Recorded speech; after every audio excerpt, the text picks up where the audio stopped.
Oke, untuk tugas besar pemrograman berorientasi objek, itu ada beberapa ketentuan yang harus Anda pahami.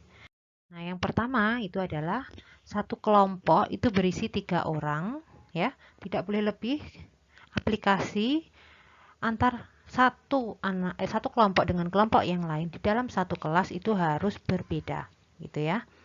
Kemudian di dalam proses pembuatan tugas besar, langkah pertama yang harus Anda lakukan adalah mengembangkan aplikasi yang menerapkan pemrograman berorientasi objek. Tentunya seperti yang saya sampaikan tadi, aplikasi yang diterapkan antara satu dengan yang lain itu mungkin bisa pasti harus berbeda ya. Lalu ini ada tahap lanjutan. Jadi karena ini kelas ranah S1, maka yang diharapkan adalah Anda bisa membandingkan penggunaan aplikasi yang berorientasi objek dan tidak berorientasi objek. Artinya adalah dalam waktu mulai dari pertemuan ke-8, setelah pertemuan ke-8 ya harusnya ya, Anda mulai membandingkan gitu ya antara penggunaan aplikasi yang ada PPO-nya, artinya aplikasi yang Anda buat ini dengan aplikasi yang tidak berorientasi objek. Artinya Anda tetap bisa menggunakan Java tapi tidak dibuat inheritance-nya, tidak dibuat polymorphism-nya, enkapsulasinya, hanya dibuat GUI-nya, lalu Anda bandingkan, mungkin bisa prosedural atau pokoknya tidak berorientasi objek begitu ya, dalam satu file semua coding untuk menjalankan program itu mungkin tidak OOP lah intinya ya. Itu Anda buat, lalu Anda bandingkan. Ya, membandingkannya dengan apa? Dengan menguji berdasarkan waktu. Anda bandingkan berdasarkan dua aplikasi yang Anda buat, itu apakah lebih efisien jika menggunakan PPO atau jika malah tidak menggunakan PPO, itu yang Anda laporkan di dalam artikel ilmiah. Linknya itu bisa dilihat di sini ya. Intinya kita akan menggunakan format dari Tekno yang yaitu Jurnal Teknologi Elektro dan Kejuruan milik jurusan Teknik Elektro sendiri. Semua judul dibuat sama, yaitu perbandingan penerapan pemrograman berorientasi objek pada aplikasi bla bla bla sesuai dengan usulan setiap kelompok. Nama penulisnya dari anggota 1, 2, dan 3. Jangan lupa mencantumkan emailnya, lalu bagaimana proses isiannya. Itu nanti Anda bisa download ya pada link di bawah gitu. Kemudian secara detail gitu ya. Di dalam artikel ilmiah tersebut harus memuat ya, ada pendahuluan, metode, hasil, dan kesimpulan serta daftar pustaka. Yang dikumpulkan untuk penugasan ini hanya artikel ilmiahnya saja. Di dalam artikel ilmiah ini nanti, di dalam di dalam bab pendahuluan, Anda harus menjelaskan kenapa atau latar belakang memilih aplikasi atau keunggulan aplikasi, mungkin misalnya aplikasi jual beli gitu, misal jual beli online itu aplikasi penjualan lah, e-commerce itu diharapkan enggak mungkin ya kalau sampai e-commerce ya, mungkin penjualan gitu aja, aplikasi penjualan itu memiliki dibutuhkan di mana gitu ya, Anda jelaskan bla bla bla bla. Selain itu Anda harus juga memaparkan mengapa Anda menggunakan PPO dalam aplikasi yang diusulkan, kenapa, karakteristik apa yang harus Anda sisipkan. Nah, kemampuan Anda untuk menganalisis kenapa menggunakan PPO sehingga perlu dibenamkan di dalam aplikasi Anda itu menjadi salah satu faktor penilaian yang tersendiri. Kemudian metode. Di dalam metode Anda menjelaskan tahap pengembangan sistem. Ya, SDLC-nya itu seperti apa. Maka Anda harus menerapkan mata kuliah, mungkin ATSI ya. ATSI sudah dapat belum ya? Atau rekayasa perangkat lunak lah minimal. Dan Anda di dalam tahap metode di bab 2-nya ini membahas rancangan PPO yang diterapkan gitu ya, rancangan PPO yang diterapkan. Bagaimana menggambarkan sebuah PPO misalnya menggunakan UML diagram. UML diagram itu yang merupakan gambaran dari konstruksi aplikasi yang Anda buat begitu. Lalu cantumkan metode pengujian berdasarkan waktu dalam sekon, milisecond, atau apa. Gitu ya. Jadi ada 3 proses yang harus dijelaskan. Tahap pengembangan itu sekilas. Yang lebih diorientasikan adalah PPO, lalu ada rencana PPO-nya ya. Ini lebih ke PPO dan pengujian. Kemudian hasil dan pembahasan, ini Anda harus menampilkan aplikasi dan menjelaskan prosedur secara umum penggunaan aplikasi.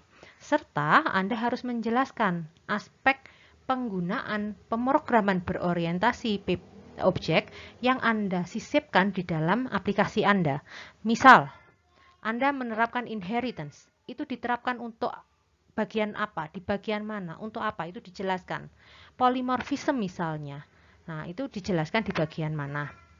Lalu jangan lupa untuk penguatan ya, karena yang dimasukkan hanya artikelnya, tunjukkan link GitHub ya, link GitHub di mana source code tadi berada, dan buat video pemaparan tentang coding. Jadi Anda presentasi tentang program Anda yang fokusnya adalah menjelaskan OOP-nya gitu ya.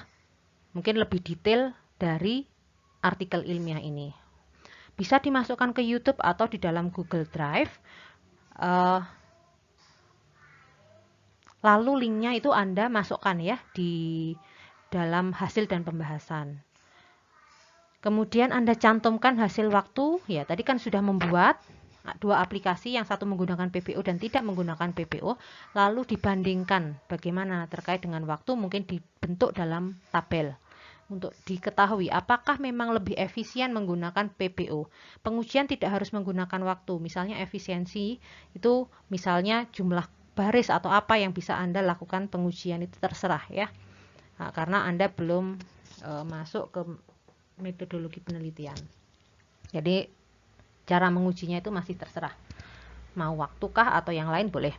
Kemudian kesimpulannya, hasil kesimpulan pengujian tadi bagus yang mana, PPO atau tidak PPO, dan Anda jelaskan manfaat penerapan PPO dari hasil pengujiannya, bahkan ketika PPO-nya lebih buruk daripada yang tidak menggunakan PPO. Baru terakhir adalah daftar pustaka, yang mana itu di dalam pendahuluan pasti Anda merujuk orang ini membuat ini, orang ini membuat ini gitu ya. Nah, maka Anda memilih aplikasi ini karena begini. Nah, semua yang Anda rujuk itu harus dimasukkan ke dalam daftar pustaka. Dan maksimal supaya ada batasan adalah 4 halaman saja. 4 halaman tidak termasuk dengan header utama ya. Jadi maksimal kalau dengan tadi yang ada judul dan sebagainya, abstraknya tadi, nah itu berarti maksimal adalah 5 halaman. Jadi mulai dari pendahuluan sampai daftar sampai kesimpulan itu adalah 4 halaman. Jadi pendahuluan sampai kesimpulannya saja yang 4 halaman ya. Nah, ini adalah kriteria penilaiannya nanti.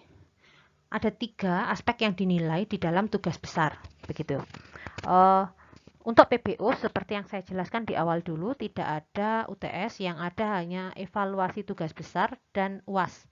Nah, untuk tugas besar, untuk mencapai 50% dari nilai ini, maka yang harus Anda dapatkan adalah Anda masuk kriteria yang pertama adalah aplikasinya. Maka jangan sampai lupa memasukkan link GitHub untuk proses pengecekan indikator ini. Ini nilai 5, 1, 2, 3, 4, 5, 6, 7, 8. Ada 8 komponen. Kalau nilai masing-masing 5 adalah 40%. Jadi 40%-nya diambil dari aplikasi. Kalau tidak Anda, linknya saya klik tidak bisa dibuka, artinya maka 40% ini saya anggap hilang. Gitu ya. Kemudian 40% lainnya diambil dari artikelnya. Mulai dari bagaimana Anda membuat latar belakang yaitu 10%, metode 10%, hasil dan pembahasan 10%, serta kesimpulan.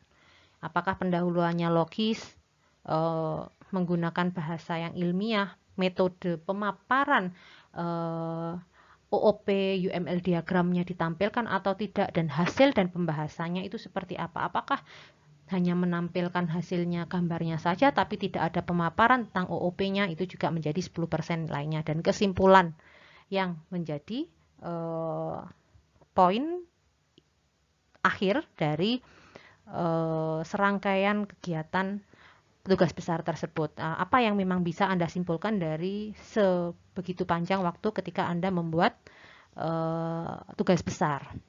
Lalu jangan lupa juga menampilkan link video tadi ya. Nah, link video ini nilainya biarpun hanya satu kelompok dibuat satu saja gitu ya. Tapi nilai tetap per individu. Jadi saya mau menganalisis kemampuan dalam menjelaskan penerapan OOP dan alur programnya itu seperti apa. Apakah hanya bisa menjelaskan alur programnya, tapi nggak bisa menjelaskan OOP-nya. Nah, itu kan setiap individu, maka pembagiannya sebisa mungkin, serata mungkin, dan disesuaikan dengan kemampuan masing-masing. Supaya setiap individu mendapatkan nilai maksimal, yaitu satu orang mendapatkan 20%. Gitu ya. Maka totalnya 40%, 40% berarti 80, berarti ini 100% untuk tugas besar. Begitu. Jangan lupa bahwa laporan yang diupload adalah laporannya saja. Aplikasinya ditaruh di GitHub, video presentasi boleh di Google Drive atau di YouTube. Ini juga boleh ya, aplikasinya ditaruh di Google Drive juga nggak apa-apa. Yang penting ketika dibuka, pengguna baik saya ataupun yang lain bisa melihat kode program itu ya. Ketika saya buka ternyata nggak bisa dibuka, hilang. Video presentasi juga begitu. Ketika lupa dimasukkan di dalam artikel ilmiah, maka dua komponen nilai hilang. Jadi yang dinilai hanya artikelnya saja. Begitu. Jadi cuma 40% dari yang Anda kerjakan. Saya pikir cukup ya. Nanti pasti di Google Classroom itu sudah disediakan tempat untuk mengupload tugas besarnya ya. Jadi silahkan mengoptimalkan video. Kapan ini dikumpulkan ya? Sampai di pertemuan ke-15 ya. Pertemuan ke-15 semua sudah harus clear. Di pertemuan ke-15 tepat di saat pertemuan itu berlangsung, maka di waktu itu saya akan menilai. Maka video, aplikasi, dan artikel itu sudah harus dibuat di sebelumnya, begitu ya. Di jam itu saya gunakan untuk mengkoreksi hasil Anda, gitu. Durasi untuk video presentasi ini bersifat bebas ya, tidak ada batasan, tapi jangan sampai 1 jam ya. Maksimal kalau satu anak 10 menitan ya 30 menit itu paling maksimal begitu ya. Kalau bisa disingkat lebih fokus dengan berbicara yang cepat sekali, nggak masalah saya pikir. Yang penting saya bisa memahami apa yang Anda maksud. Itu saja dari saya. Semoga Anda semangat untuk mengembangkan aplikasinya dan aplikasinya jadi dengan maksimal. Akhir kata, Assalamualaikum warahmatullahi wabarakatuh.